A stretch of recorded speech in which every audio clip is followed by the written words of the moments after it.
Salam uşaqlar. Din tarix test toplusunun birinci hissəsində Osmanlı dövləti ilə bağlı verilmiş test tapşırıqlarının izahı ilə tanış olacağıq. Testlər çox olduğuna görə mən bunu iki hissəli çəkmək qərarına gəlmişəm. Bilirsiniz ki, mövcud proqrama əsasən Osmanlı dövləti iki hissədən ibarətdir. Yəni Osmanlı dövlətinin yaranmasından 14-cü əsrdən 16-cı əsrə qədər olan hissəsi, ikinci hissə isə 17-ci əsrdən süquta qədərki mərhələdir. Və istər abituriyentlər olsun, istər mühüm və sertifikasiya yazışan müəllim və müdavimlər olsun, Osmanlı dövləti ilə bağlı mövcud çətinliklər var. Bu da mövzunun çox olması, qarışıq olması ilə əlaqədardır. Ona görə də biz mütləq şəkildə Osmanlı dövlətini ilk növbədə oxumalı və həmin oxuduqlarımızı möhkəmləndirmək üçün mütləq şəkildə testlər işləməliyik.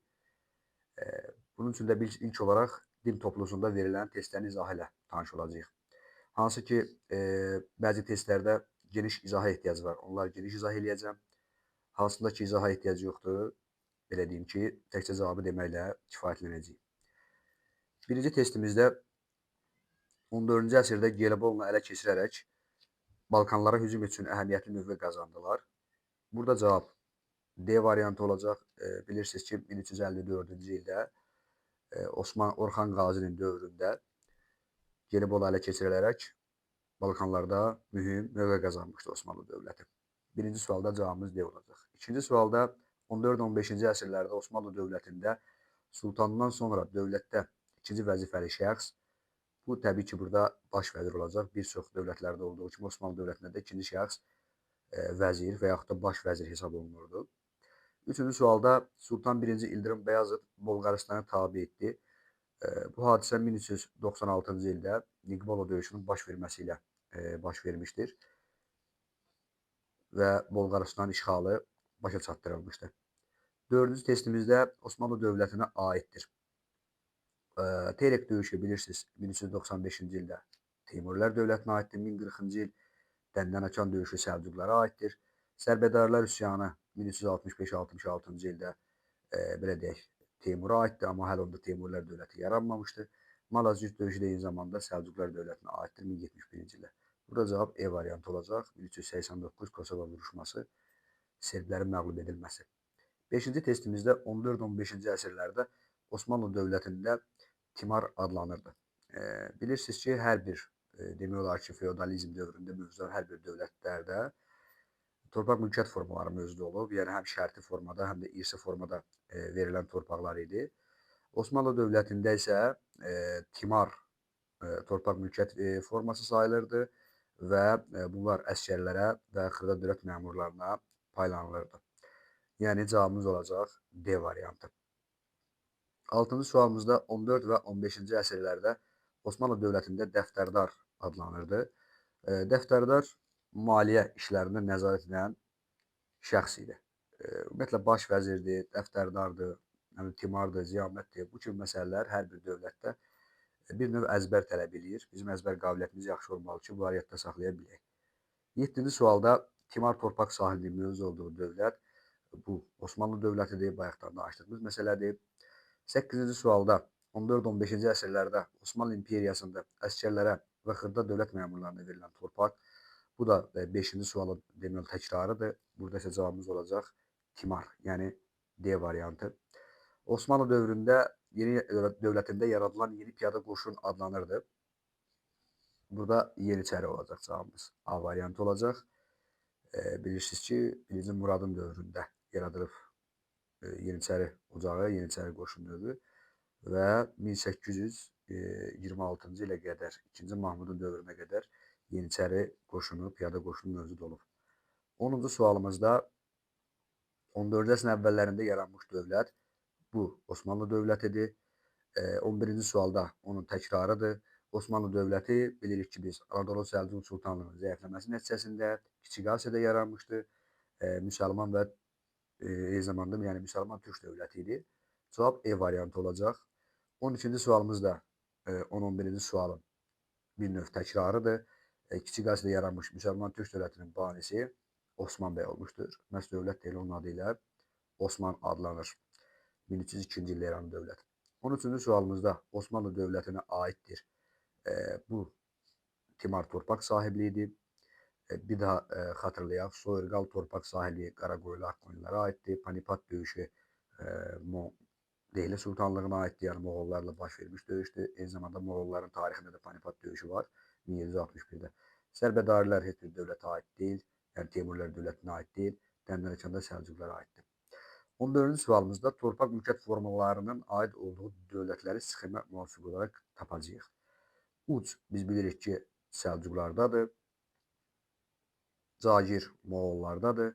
Timar isə Osmanlıdadır. Yəni cavabımız olacaq C variantı. 15-ci sualımızda Osmanlı dövlətində mövcud olan torpaq mülkiyyət forması, bunu məncədə əzbərlədik biz. Burada söhbət Timardan gedir. Yenə də deyirəm, bəzi testlər müxtəlif formada təkrar olaraq verilib. Bu da bizim həmin bilikləri möhkəmləndirməyimizə xidmət edir. Ona görə mütləq bu testləri işləyin, səbirsizlik etməyin. 16-cı testimizdə Osmanlı dövlətinin adı buraxılan növbəti hökmdarı tapacağıq. Osman bəy, Orxan Qazi. Orxan Qazidən sonra hakimiyyətə biz bilirik ki, onun oğlu 1-ci Murad gəlib. B variantı. 1362-89-cu illərdə. 17-ci sualımızda, baxın, elə 16-cı sualın təkrarıdır. Osman bəydən sonra burada kim yazılıb? Orxan Qazi. Deməli, hakimiyyətə də Osmandan sonra Orxan Qazi gəlib. Yəni A variantı. 18-də təkrardır. Burada diqqətli olmaq lazımdır. Osman bəy, Orxan Qazi, 1-ci Murad, 1-ci Muraddan sonra isə biz bilirik ki, hakimiyyətə 1-ci Bəyazıt gəlib. B variantı. 19-cu sualımızda bizim Osmanlıların qalib gəldiyi döyüşlərin sırasını tamamlayacağıq. Çirmən döyüşündə, Kosova döyüşündə Serblər məğlubiyyətə uğradılıb. Otlukbeli döyüşündə Ağqoyunlu dövləti məğlubiyyətə uğradılıb. Malatya döyüşü 1473-də Osmanlı Ağqoyunlara məğlub olub. Dəndənəkan döyüşündə Osmanlı yox idi. Gümrü döyüşü 1807-ci ildə burada Osmanlılar məğlub olub. Bizə qalib gəldiyi lazımdır. Ankarada da məğlub olub. Qaldı nə? Çaldıran döyüşü 1514-cü ildə Səfəvi dövlətinin məğlubiyyətə uğradıldığı döyüşdür. 20-ci testimiz Osmanlılar iştirak etdiyi döyüşlərin sırasını tamamlayacağıq. Burada da yenə də deyirik, Dəndənəkanı artıq əzbər bildik. Malazgirt Səlcuqlara aiddir. Muş Ağqoyunlarla Qaraqoyunlar arasında baş verib.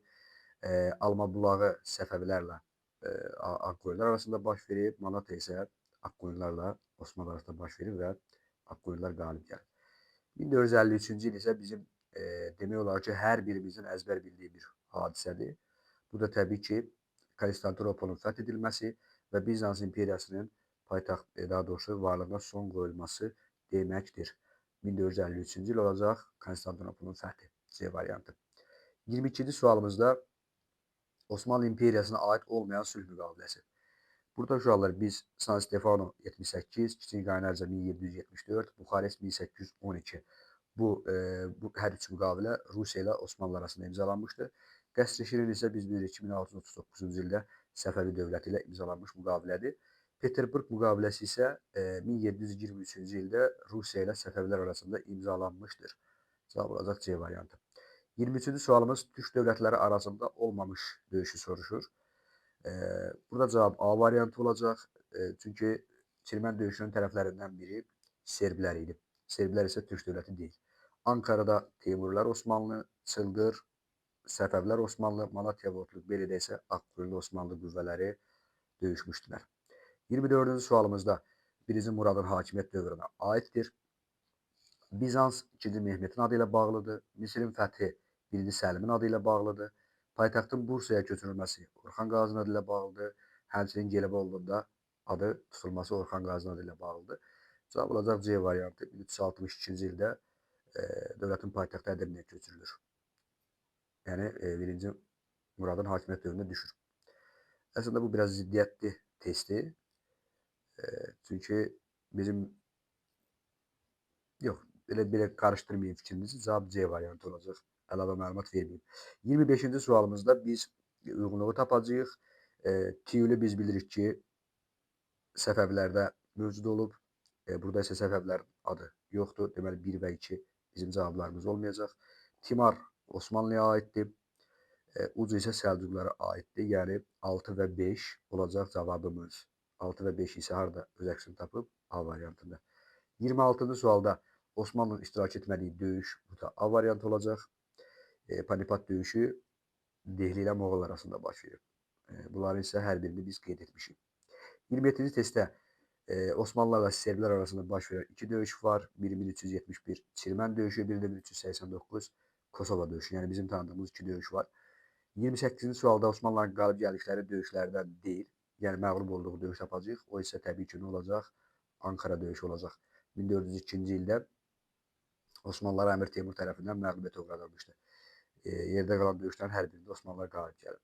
29-cu sual Osmanlı tarixlə bağlı olmayan döyüş. Burada təbii ki, Sadova döyüşündən söhbət gedir uşaqlar. Sadova döyüşü 1866-cı ildə Avstriya və Prussiya qoşunları arasında baş vermişdi və Prussiyanın qələbəsi ilə başa çatmışdı. 30-cu sualımız nisbətən maraqlı sualdır. Yəni bundan əvvəlki testlərə nisbətən. Kosova və Çirmən döyüşlərinin oxşar cəhətində biz nə bilirdik? Serblərin Osmanlı tərəfindən məğlubiyyətə uğradılması. O isə hansı cavabda öz əksini tapıb? Təbii ki, E variantında. A variantına diqqət vurmaq lazımdır. Burada əksinə yazılıb. Yəni serbləri Osmanlıları məğlub etməyib. Osmanlılar serbləri məğlub edib. 31-ci sualımız Malatya və Ankara döyüşləridir. Biz variantlara baxmadan burada bizi hansı cavab olmalıdır? Təbii ki, Osmanlıların məğlub olması cavabı olmalıdır. Harada yazılıb? E variantında. Malatya döyüşü 1473, Ankara döyüşü 1402. Birində Ağqoyunlular, birində isə Teymurilər. Yəni Ankara döyüşü isə Teymurilər Osmanlıları məğlub etmişdir. 32-ci sualımız da təkrar sualdır. Kiçik Asiyada yaranan və 1396 yaranılan dövlətin sonunda Bolu qarşılarına tabe edən təbii ki, Osmanlı dövlətidir. 33-cü sualda Osmanlı İmperiyası və İngiltərənin 16-cı əsr tarixinə oxşarlığı tapacağıq. Bu, yəni din proqramında mövcud olan bütün testlərdə biz əgər Osmanlı və İngiltərənin 16-cı əsr məsələsinin oxşarlığını tapacaqsa, burada uşaqlar istisnasız İspanların məğlub olmasını tapacağıq. Yəni gözümüz İspanları axtarmalıdır, başqa heç bir cavab axtarmasın. Bu isə C variantı da öz əksini tapıb. Osmanlı İmperiyası əvvəlki dərsliklərdə 1518 yazılan ili çıxarılıb o. 1518 və 1541-ci illərdə İspan donanmasını məğlub edib. İngilislər isə 1588-də məğlub edilməz armalarla marş döyüşündə. 34-cü sualımız Osmanlı İmperiyası və Teymurilər dövlətinin 15-ci əsr tarixinə aid oxşarlığı tapacağıq. Burada cavab ilə A variantı olacaq. Osmanlı deməli 1473 Malatya döyüşündə, Teymurilər isə biz bilirik ki, Həsən padişahın, yəni padişah kimi ilk döyüşü məhz Teymurilərlə baş verib. Əbu Səidi məğlub edib 1468-69-cu ildə. Ona görə cavab A variantı olacaq. İnzibati cəhətdən uluslara bölünməsi bu Teymurilərlə Monqollara aiddir. Bizansın Assovetə salınması bu Osmanlıya aiddir. Monqol dövlətinin süqutu nəticəsində demək olar ki, heç birinə aiddir. Mərkəzi Asiya isə Teymurilərə aiddir. Yəni Osmanlı İmperiyası ümumiyyətlə Mərkəzi Asiyanı görməyib. Ona görə də cavab olacaq A variantı. Həm də 15-ci əsrdə dediyinə görə Teymurilər 14-cü əsrdə yaranmışdı. 35-ci sualda 16-cı əsrdə Osmanlı İmperiyası və 17-ci əsr Səfəvi dövlətinin tarixinə aid ümumi cəhət. Burada da bizim yenə də istisnasız cavabımız Portuqaliya olmalıdır. Portuqaliya bilirsiniz ki, Osmanlılar 1569-da, Səfəvilər isə 1622-ci ildə Portuqaliyada mübarizə aparmışdı. Hətta biz Səfəvləri nə deyirik? 1600 Hürmüzün geri qaytarılması kimi önəmli bir hadisəni yadda saxlamışıq 1622-də. Cavab A variantı olacaq. Daraqoyunlular 16-cı əsrdə yox idi. İngiltərə ilə müharibə isə Səfəvilər heç vaxt İngiltərə ilə müharibə etməyiblər. Osmanlı İmperiyası isə Birinci Dünya müharibəsi istisna olmaqla ingilislərlə hər hansı bir müharibəsi yoxdur. Hindistan əlaqəsi yoxdur. Şimali Afrika isə Səfəvilər heç vaxt üzünü Şimali Afrikaya tərəf çevirməyib. Bax, 34-də nə dedik? Osmanlı Mərkəzi Asiyanı görməyib heç vaxt. Səfəvilər də Şimali Afrikaya üzünü çevirməyib. Ona görə A variantı oldu. 36-cı sualımızda yenə də 1-ci Muradın hakimiyyəti dövrünə aid olan xüsusiyyəti tapacağıq. Burada cavabımız yenə də Ədirnə olacaq. Niqbolo 1-ci Bəyazda aiddir. Bu da bəs Niqbolo döyüşünün nəticəsidir. 1-ci Bəyazda aiddir. Teymurilərlə müharibə aparan o da İldırım Bəyazıtdır. Vəqif isə Osmanlıda olmayıb. 37-ci sualımızda Osmanlı hökmdarı 1-ci Muradın hakimiyyəti dövrü üçün səciyyəvi idi. Bu da Misir və Suriya 1-ci Səlimin dövrünə aiddir. Paytaxtın Bursaya Orxan Qaziyə aiddir. Bolqarıstan Bəyazit, Sultan titulunun qəbul edilməsi isə əslində bu da səhvdir. Osmanlıda Sultan titulunu ilk dəfə qəbul edən Orxan Qazidir. Amma nədənsə illərdir bizim dərsliklərimizdə bu birinci murad olaraq qeyd olunur. Təbii ki, yanlış qeyd olunur. İnşallah ki, növbəti nəşrlərdə düzəldərlər. Amma mövcud dərsliyimizə əsasən cavab olacaq D variantı. 38-ci sualımızda Osmanlı ordusunda Yeniçərilər nə olacaq uşaqlar? Deməli, yalnız kəndlərdən təşkil olunmuş tüfəkçilər idi. Bu yanlışdır. Qorçu bizdə yox idi. Daha doğrusu Osmanlıda yox idi. Qulam bilirsiniz Səfəvilərə aiddir. 17-ci əsrdə deyil, 14-cü əsrdə salınmışdı. Yəni Yeniçəri ocağı. Xüsusi hərbi məktəblərdə təlim keçənlər idi. Bəli. Yəni müsəlman olmayanlardan gətirirdilər. Təlim keçib Osmanlı ordu sıralarına qəbul olunurdular.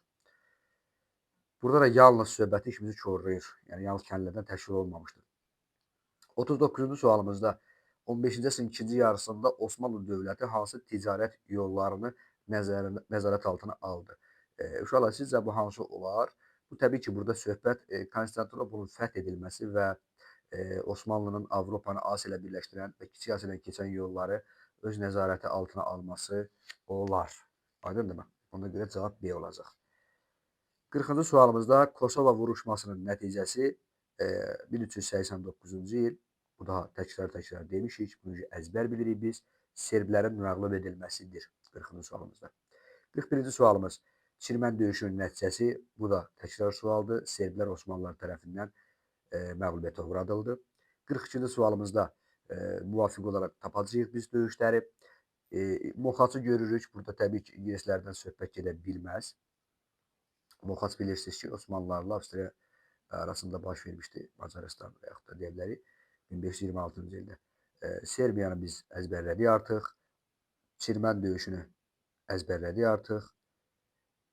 Poitiers döyüşündə Fransa ilə, bəli, 1356, yox, İspaniya yazdım, düz istəyirəm. Poitiers ingilislərlə fransızlar arasında baş verib 1356-da. Əslində 2 dənə döyüş var. 732 Poitiers döyüşü, bu ərəblərlə franklar arasında.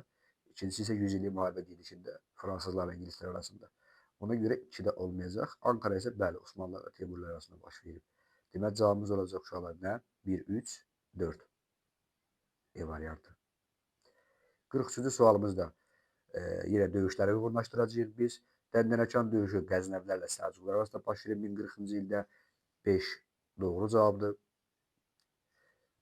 Niyazabad döyüşü Səfəvlərlə Osmanlılar arasında baş verib. Bu da doğru fikirdir. 4-5'ə baxırıq zaten biz çıxdaq üstündən cavabımızı tapmış oluruq. E variantı. Poitiers-i yenə də qeyd etdik ki, İspanlılar yox idi. Malazgirt döyüşündə Səlcuqlar və Bizans doğrudur. Osmanlı ilə Çaldıran döyüşü Səfəvilər arasında baş vermişdir. Bu da ola bilməz. 2-4-5. 44-cü sualımızda Sultan 1. Süleyman Qanunun hakimiyyəti dövrünə aiddir. Süleyman Qanunu 1520-ci ildən 66-cı, yəni 1566-cı ilə qədər hakimiyyətdə olmuşdur. Osmanlının ən çox hakimiyyətdə qalan hökmdarlarından biridir. Onun dövrü çiçəklənmə dövrü adlanır, yəni yüksəliş dövrü adlanır və məhz Belqradın tutulması da Sultan Süleymanın hakimiyyəti dövrünə düşür. B variantı olacaq. Bolqarıstan 1. Bayezid, Fatih Sultan Mehmet, Səlim və Murad. 45-ci sualımız Sultan 1. Süleyman Qanununun hakimiyyəti dövründə nə olacaq uşaqlar? Fransız tacirlərinə imtiyazlı ticarət hüquqları veriləcək. Bu hansı hadisədir? 1535-ci il hadisəsidir. Osmanlı dövlətinin 16-cı əsr tarixi səciyyəvi idi. Burada yenə də biz baxacağıq nəyə? 16-cı əsr deyirsək, Sultan 1. Səlim, Süleyman və 2-ci Səlimin dövrünə aid olan proseslərə baxacağıq. Ankara döyüşü 15-ci əsrdir, Konstantinopol 15-ci əsrdir, Kosova 14-cü əsrdir, Bolqarıstan 14-cü əsrdir. Səfəvlərlə müharibələr, bəli, 1514-cü ilə başlamışdı, yəni 16-cı əsr. 47-ci sualımızda 14-cü əsrin birinci yarısında Osmanlılar, yəni 1350-ci ilə qədər Osmanlılar nə eləmişdilər? Orxan Qazi tərəfindən idarə edilir. Cavab olacaq C variantı. Bu deyəsən əvvəlki toplumda bu sual səhv idi. 2 cavabı var idi. Düzəldiblər. Səhv etmirəmsə bu test olmalı idi. C variantı. Kipr 2-ci yarısıdır. Serblər 14-cü əsrin 2-ci yarısıdır. Misir 16-cı əsrdir. Gelibolu 1354-dür. İkinci yarışı cavabımız C. 48-ci sualımız Osmanlı dövlətinə aiddir.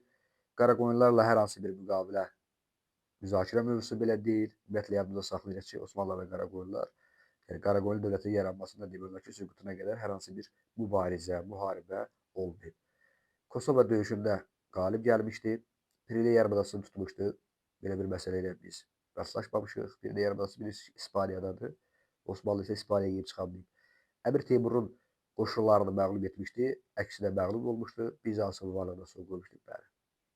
Bu əslində Bizansı bildikdən sonra nisbətən asan sualdır. 49-cu sualımızda isə Osmanlı İmperiyasına aid olmayan sülh müqaviləsini tapacağıq. Burada da bizim belə deyək ki, bir növ kobud da çıxsa gözümüzə girən Augsburg sülhüdür. Yəni ilk gözümüzə dəyən Augsburg sülhüdür. 1555-ci ildə katoliklərlə pravoslavlar arasında imzalanıb bu müqavilə. O bütlərə də baxaq. Baxın, Yassı, Buxarest və Ədirdə Rusiya ilə Osmanlı arasında, Mərədi isə Səfəvlərlə Osmanlı arasında imzalanmışdır. 50-ci sualımızda şərti torpaq sahibliyi formalarının tətbiq olduğu dövlətləri tapacağıq ardıcıllıqda. Xostak, üzr istəyirəm, Cagir Böyük Moğol dövlətində idi. Deməli, bizim 2 dənə cavabımız ola bilər. Xostak Sasanilərdə idi. Artıq bizim bir cavabımız qaldı. Tiyül Səfəvlərdə idi, Timur isə Osmanlıdaydı. Məncə kifayət eləyər. 50 dənə test tapşırıb izahla tanış olduq. Növbəti hissədə çəkib paylaşacağam. İnşallah ki, nələrsə öyrədə bildik, nələrsə diqqətinizə çatdı. İzlədiyiniz üçün təşəkkür edirəm.